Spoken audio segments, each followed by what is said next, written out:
반갑습니다. 3월 5일 목요일에 우리 보이는 사람 영상 큐티에 참여하신 모든 분들 진심으로 환영합니다.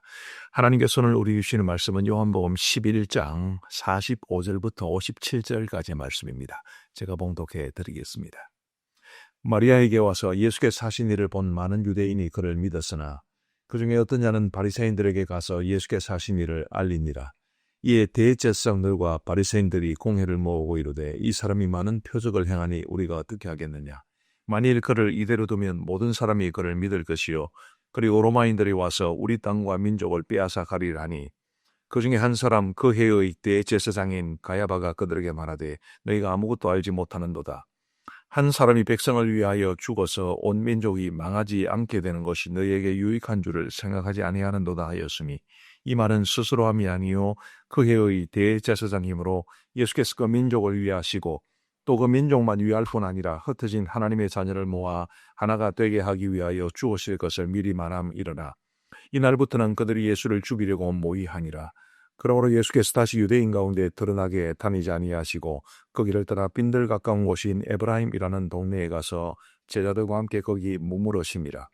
유대인의 유월절이 가까움에 많은 사람이 자기를 성결하게 하기 위하여 유월절 전에 시골에서 예루살렘으로 올라갔더니 그들이 예수를 찾으며 성전에서 스스로 말하되 너희 생각에는 어떠하냐.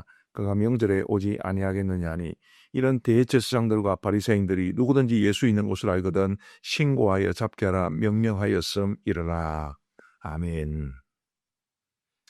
우리 예수님께서 나사로를 살리신 것에 관한 기록의 이제 마지막 부분이 되겠습니다.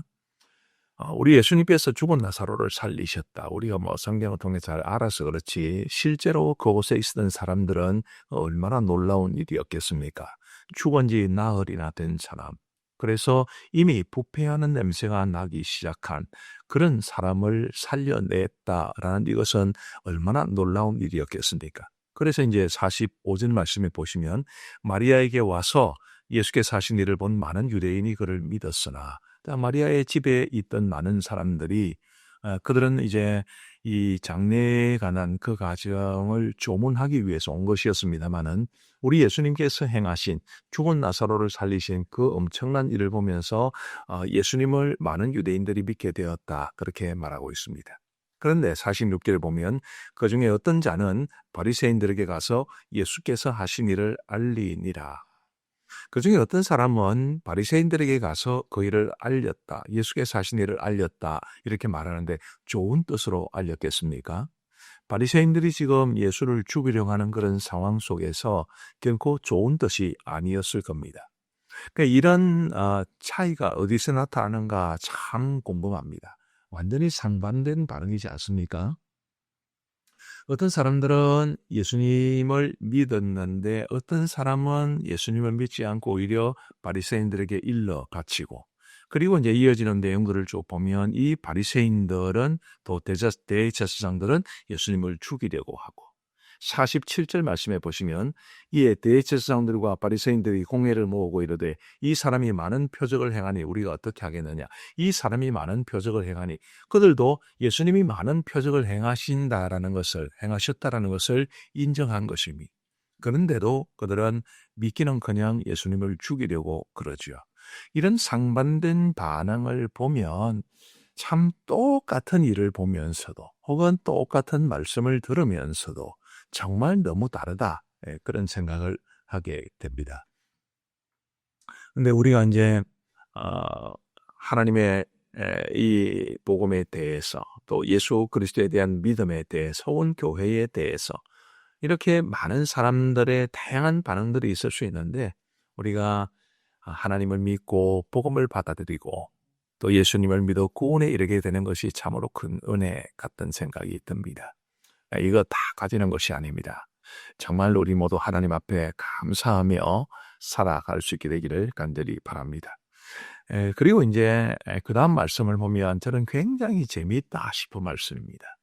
48절 말씀해 보시면 만일 그를 이대로 두면 모든 사람이 그를 믿을 것이요 그리고 로마인들이 와서 우리 땅과 민족을 빼앗아 가리라 하니 예수님이 많은 표적을 행하는 것을 치는 것을 그대로 두면 많은 사람들이 그를 믿을 것이고 그러면 이제 로마인들이 지금은 이제 로마가 유대를 다스리고 있는 지빛 점령하고 있는 그런 상황이었기 때문에 많은 사람들이 예수님이라는 분을 중심으로 하나가 되면 그것은 곧 이제 로마의 입장에서 볼 때는 굉장히 경계할 수밖에 없지요. 어떤 나라를 혹은 어떤 민족을 식민지로 다스리고 있는 이런 나라들은 그 자신들이 점령하고 있는 혹은 지배하고 있는 나라의 국민들이 한꺼번에 많이 모이는 것을 절대로 원치 않습니다. 그래서 이제 로마인들이 와서 우리 땅과 민족을 빼앗아갈 것이다. 그런 우려를 하게 되었습니다. 49절 말씀에 보시면 그 중에 한 사람 그 해의 대제사장인 가야바가 그들에게 말하되 너희가 아무것도 알지 못하는 보다.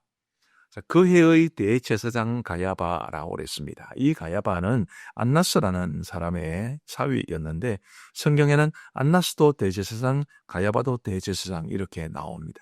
근데 그 해의 대제사장은 가야바였는데 이걸 명백하게 구약의 율법을 위반한 것입니다. 원래 대제사장은 한 명밖에 안 됩니다. 종신직이죠. 근데 어찌 되었는지 모르지만 지금 이 당시에는 이런 대제사장들이 최소한 2명 있었다는 것이니까 그러니 그들이 얼마나 하나님의 율법에서 멀어져 있는가를 잘 볼 수 있습니다. 근데 어쨌든 대제사장인 가야바가 뭐라고 말을 하느냐 하면 50절에 보시면 한 사람이 백성을 위하여 죽어서 온 민족이 망하지 않게 되는 것이 너희에게 유익한 줄을 생각하지 아니하는도다 하였으니 온 백성을 위해서 한 사람이 죽는 것이 유익하다.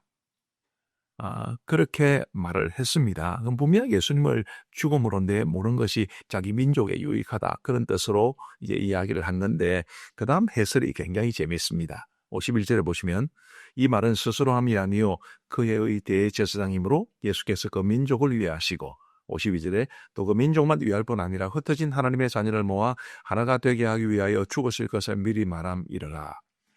가야바는 죽어도 그런 뜻으로 말한 게 아닐 겁니다. 예수님이 죽으시면 뭐 세계 열방이 정말 큰 유익을 얻는다. 그런 뜻으로 전혀 말하지 않았겠지요. 그는 오히려 예수님을 죽일 뭐랄까요? 이유, 타당성을 지금 발견하면서 우리 민족을 위해서라면 이 사람은 죽여도 된다. 그런 의도로 말을 했는데 하필 그가 대제사장이었지 않습니까? 대제사장이라고 하는 것은 당연히 유대 사람들의 그 영적인 부분에 있어서 책임을 지는 사람이었고 우리 예수님은 그 영적인 대제사장이었죠. 그런 입장에서 말을 한 것이 오히려 예수 그리스도의 죽으심과 그리고 그 죽으심의 의미를 설명한 셈이 되어버렸다. 이런 뜻이니까 저는 굉장히 이 부분에 있어서 참 하나님의 위트를 볼 수 있지 않나 싶습니다. 대제사장, 정말 하나님의 구원 계획이라고는 전혀 몰랐던 하나님의 뜻에 대해서는 눈꽃만큼도 관심이 없었던 그 사람이 철저하게 자기중심적으로 말을 한 것뿐인데 하나님께서는 그것을 그의 말을 통해서 이게 예수 그리스도의 죽음의 참된 의미다. 한 분이 죽어서 수많은 사람들이 유익을 얻는 것, 망하지 않게 되는 것, 그게 예수 그리스도의 죽음의 의미인 것입니다.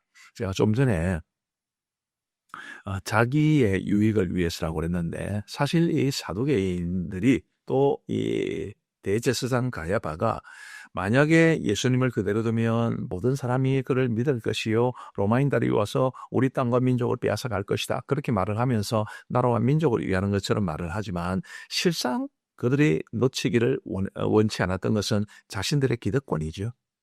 그래서 이제 제가 그렇게 말씀을 드렸던 것입니다. 자신의 개인적인 욕심 때문에 예수님을 죽음으로 내모는 악한 종교 지도자의 모습이 여기에 보입니다.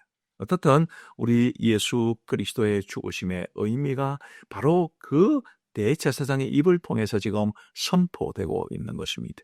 예수님의 죽으심이야말로 우리의 유익을 위한 것이다. 그것을 우리가 이 말씀을 통해 보면서 주님 정말 날 위해 죽으셨구나. 나를 살리기 위해서 우리 주님이 친히 그 고귀한 생명을 버리셨구나. 예수님의 생명을 버림으로써 우리가 생명을 얻었구나라는 이런 귀한 진리를 깊이 새기면서 우리 모두 그 은혜에 감사하며 살아갈 수 있게 되기를 간절히 바랍니다.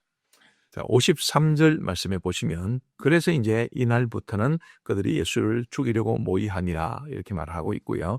54절에 보면 그러므로 예수께서 다시 유대인 가운데 드러나게 다니지 아니하시고 거기를 떠나 빈들 가까운 곳인 에브라임이라는 동네에 가서 제자들과 함께 거기 머무르시니라 라고 말씀합니다.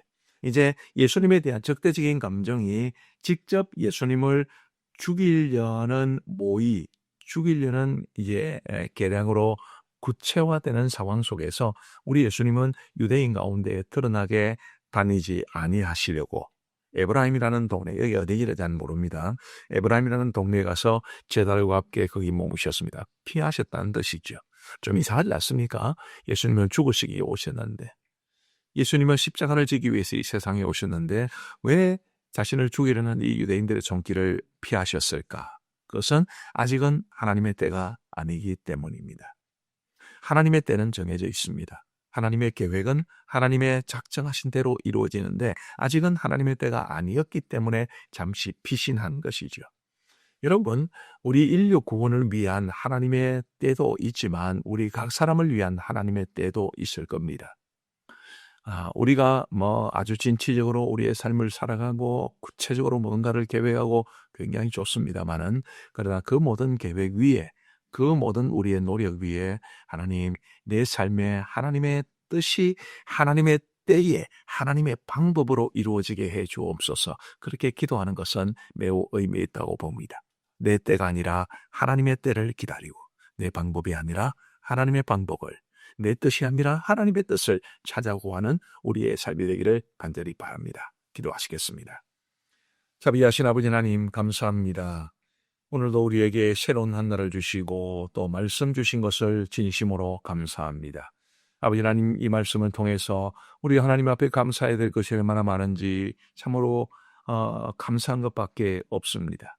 하나님이여, 예수님이 죽은 나사로를 살리시는 그 엄청난 표적을 행했음에도 불구하고 믿는 사람도 있었지만 안 믿는 사람도 있었고, 예수님이 표적을 행하신다는 것을 알면서도 예수님을 죽이려는 사람도 있었던 것을 보면서 똑같은 반응이 아니로구나라는 것을 새삼 깨닫게 됩니다. 하나님이여, 하나님이 우리 주신 복음에 대해서 긍정적으로 반응하고 예수님 믿어 오늘 이 자리에까지 이르게 된 우리 모두가 감사하며 살아갈 수 있도록 도와주시고, 예수님이 죽으심으로 우리에게는 생명이 주어졌음을 인하여 또한 감사하게 하여 주옵소서. 아버지 하나님의 때와 하나님의 방법을 기다리면서 그 하나님의 때와 하나님의 방법에 따라 하나님의 뜻이 내 삶 가운데 이루어지기를 기도하는 마음으로 우리에게 주어진 삶을 살아갈 수 있도록 역사하여 주옵소서. 오늘도 우리 보이는 사람 영상 큐티에 참여하신 모든 분들을 주께서 두 손 들어 복주시기를 간절히 원하오며 온종일토록 그 삶을 인도하여 주옵소서. 아버지 하나님, 이주민 선교하시는 강하전 선교사님 기억하여 주시고 섬기는 중환통교회 예배 처소가 순조롭게 마련될 수 있도록 은혜를 베풀어 주옵소서. 오늘도 모든 것 주님 앞에 감사를 드리오며 구주 예수 그리스도의 이름으로 기도하옵나이다. 아멘.